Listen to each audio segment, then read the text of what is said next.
Let's talk about the pros and cons of shooting still targets, what you need to know. I'm gonna cover that right now. You can see some behind me. My name is Jason Hanson. I'm a former CIA officer, and right now we're at our 320-acre spy ranch.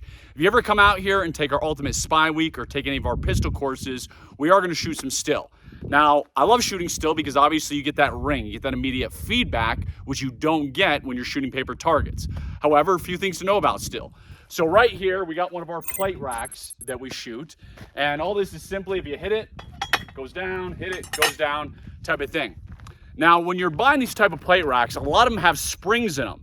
And I've removed the springs so they go all the way down. The reason I removed all the springs is because if you hit this too low, it's not gonna tip over, which means it's not a great shot. You didn't tip it over. But the springs are so tight in many of these is that even if you hit it in a good spot, it'll barely move and go back, so you don't know if it's a good hit or a bad hit when you're shooting quickly. So that's why we've removed all the springs. The most important thing to know when you're shooting still targets is you want to be about 10 yards away. Still does ricochet. So I remember one time I was teaching a pistol course and a guy was like, oh my gosh, I can see the fragments of the rounds landing a foot in front of me. You were right, we had to be this exact distance. And I said, well, this isn't my first rodeo. I kind of a little bit know what I'm doing here. So you got to be about 10 yards away. So I'm going to pop these up here. I'm gonna go 10 paces back, actually bring you with me, see how car sick I can make you or not. So we're gonna go here. I'm gonna stand right here. We're just gonna go 1, 2, 3, 4, 5, 6, 7, 8, 9, 10. Yeah, it's good enough. All right, so we're about 10 yards away right now. You can see them. When you're doing this drill, when we're training out here, I like to do it as a multiple threat drill. And what I mean by that is criminals travel in packs. Well, the way things are these days, if heaven forbid it's a home invasion, if you're ever attacked on the streets, whatever it might be, it's very unlikely it's just gonna be one guy by himself. It's gonna be 2 guys, it's gonna be 3 guys, 4 guys, etc. So that's what we train for here. So when we're first training, I say tell people, hey, you can go any which way you want, meaning you can start from left to right, right to left, but then we'll start calling out certain numbers. And I'll say, hey, that is number 1, that is number 2, that is number 3, that is number 4. And I might say, okay, I want you to shoot 4 and 2. Or 4, 3, 2, 1, or 4, 1, 2, 3. And that obviously makes you think, because as the good guys, we can't just sit there and pray and spray. We're not criminals who can just shoot rounds anywhere. We've actually got to think about what we're shooting. We got to say, hey, what is the backstop? Is there an innocent civilian there? So we have to take time to make sure we're doing the right thing. So I'm just going to have some fun here, ring some still. I've got my eyes, got my ears. Let's make sure that you can, as I come out here, I want to make sure that you're able to see me over my back as I'm coming out. All right, you can see me here. So we're just gonna shoot some still, as I said, for the fun of it.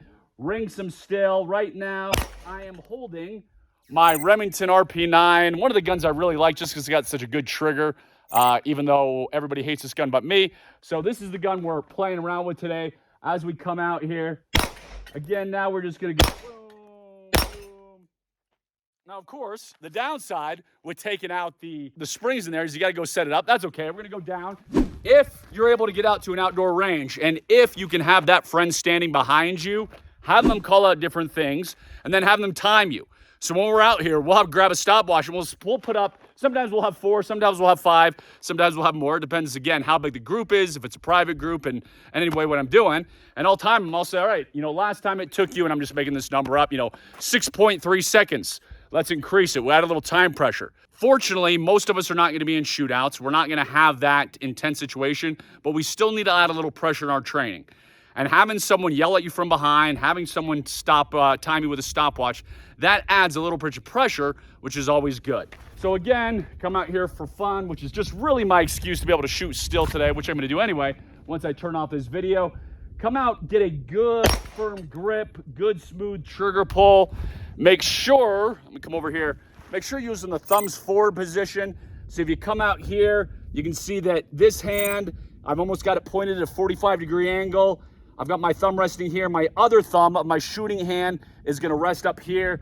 Now, very important, I'm coming out here. Notice my elbows are kind of bent. I'm not fully extended like this. And the reason is if I come out here and I've got that little bit of bend, I have more control over it. I can absorb the recoil. I can get follow-up shots quicker. So don't come out here and be all stiff like a crazy person. Just dial it back maybe an inch or 2. That way you have that natural elbow bend. I promise you'll shoot better, you'll shoot quicker. Again, I just want to make sure that you can see me as I'm coming out here.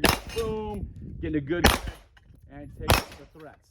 So I hope you come out to Spy Ranch. Click the link below if you want more information about our pistol courses, live training, other gun stuff.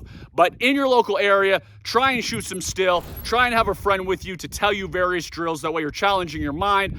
I am former CI officer Jason Hanson, and now I'm going to go shoot a heck of a lot more.